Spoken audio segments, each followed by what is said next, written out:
বাংলাদেশে রোজার মাস আসার আগে ইফতার করে ফেলছেন আমাদের দেশের জনপ্রিয় শিল্পী তাহসান খান। মাত্র ১ বছর আগেই তিনি রোজা ছাড়াই ইফতার করতেন বলে সবাই তাকে নিয়ে মজা করত। তাই এখন লাস্ট ইফতার করে সবাইকে চমকে দিল।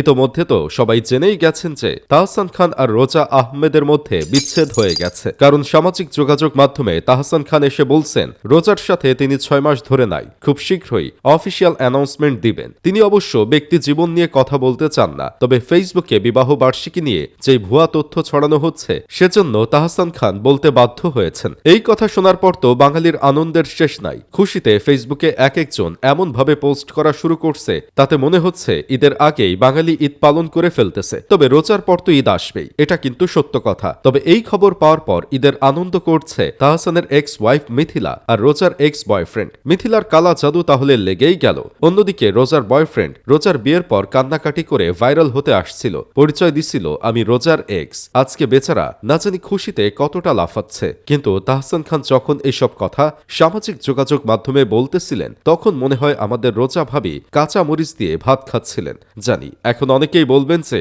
আমি কিভাবে জানলাম। আসলে ভাই, আমি যখনই ফেসবুকে ঢুকতাম তখনই দেখতাম রোজা আহমেদ ভাত খাচ্ছে, তাই বললাম আর কি। তবে সেলিব্রিটি হলে একটা সুবিধা আছে, নিজের চেয়ে কম সেলিব্রিটি কাউকে কয়েকদিনের জন্য এনে চুদলিংপং করে ছেড়ে দেওয়া যায়। এই যে যেমনটা আমাদের তাহসান ভাই করে ছেড়ে দিল। তবে জানি না এখনো কে কাকে ছাড়ছে। কিন্তু তাহসানের সম্পর্কে এক লেখক একবার পোস্ট কইরা বলছিল যে তাহসান নাকি লুডু খেলতে পারে না, এজন্য সবাই তাকে ছাইড়া চলে যায়। এই পোস্টের কারণে পাবলিক সেই লেখককে ধুয়ে দিছিল, কিন্তু এখন দেখা গেল তার সেকেন্ড বউ চলে গেল। আজকে হয়তো সেই লেখক খুব শান্তি পাচ্ছে। তবে আমাদের দেশের জনপ্রিয় শিল্পী তাহসান খানকে দেখলাম ঘোষণা দিছিল তিনি গান বাজনা ছেড়ে দিয়ে দিনের পথে আসছে, আর বলছিল আমি চাই সবাই আমাকে ভুলে যাক। এই কথাটা মনে হয় রোজা ভাবি একটু সিরিয়াসলি নিয়ে নিছে, তাই বিয়ের কয়েক মাসের মধ্যেই তিনি তাহসানকে ভুলে গেছে। থাক তাহসান ভাই, আপনি কষ্ট পাইয়েন না।